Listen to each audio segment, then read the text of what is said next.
Hai, apa kabar sahabat Dharma? Semoga selalu dalam lindungan Allah Ta'ala. Kali ini Dharma Channel akan membahas sekilas asal-usul Pulau Madura. Siapa yang tidak kenal Pulau Madura?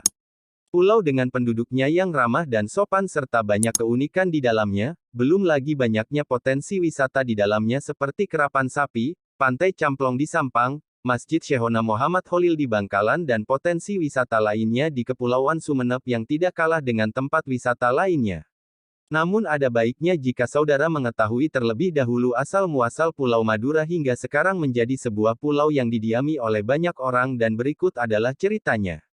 Diceritakan bahwa Pulau Madura ini bermula terlihat oleh pelajar-pelajar pada zaman purbakala sebagai pulau yang terpecah-pecah sehingga merupakan beberapa puncak-puncak tanah yang tinggi, yang sekarang menjadi puncaknya bukit-bukit di Madura, dan beberapa tanah datar yang rendah apabila air laut surut kelihatan dan apabila air laut pasang tidak kelihatan ada di bawah air.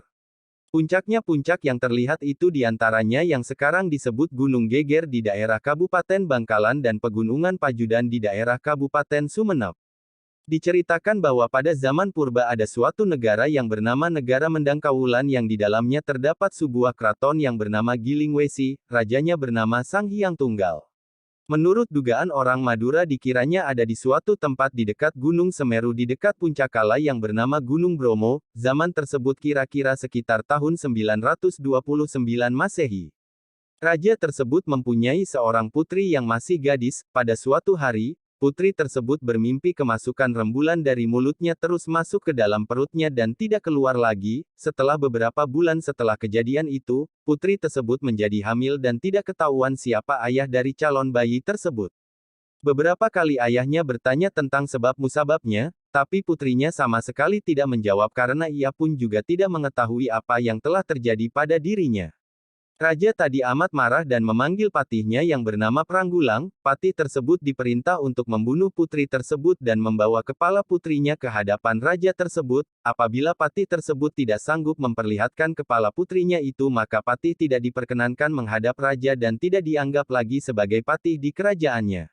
Maka berangkatlah patih dengan membawa sang putri keluar dari keraton menuju hutan rimba. Setelah sampai di suatu tempat di dalam hutan belantara, maka patih menghunus pedangnya dan mulai memegang leher putri tersebut, akan tetapi hampir pedang tersebut sampai ke lehernya, pedang tersebut terjatuh ke tanah.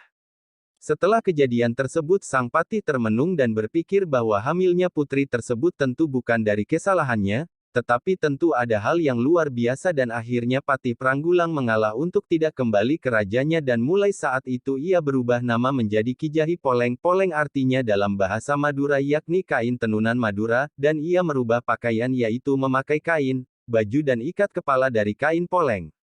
Ia memotong kayu-kayu untuk dijadikan perahu oleh orang Madura dinamakan gitek atau orang Jawa bilang getek. Sebelum putri tadi diberangkatkan, Kijahi Poleng memberikan beberapa bekal berupa buah-buahan serta berpesan bahwa jika sang putri memerlukan pertolongannya supaya sang putri menghentakkan kakinya ke tanah sebanyak 3 kali, maka seketika itu Kijahi Poleng datang untuk menolongnya. Putri tersebut oleh Kijahi Poleng didudukkan di atas gitek itu yang kemudian ditendangnya gitek tersebut menuju Madu Oro, pojok di arah-arah artinya pojok menuju ke arah yang luas. Diceritakan bahwa sebab inilah pulau ini bernama Madura. Ada juga yang mengatakan bahwa nama Madura itu dari perkataan lemah duro, artinya tanah yang tidak sesungguhnya, yaitu apabila air laut pasang tanahnya tidak kelihatan, apabila air laut surut maka tanah akan kelihatan.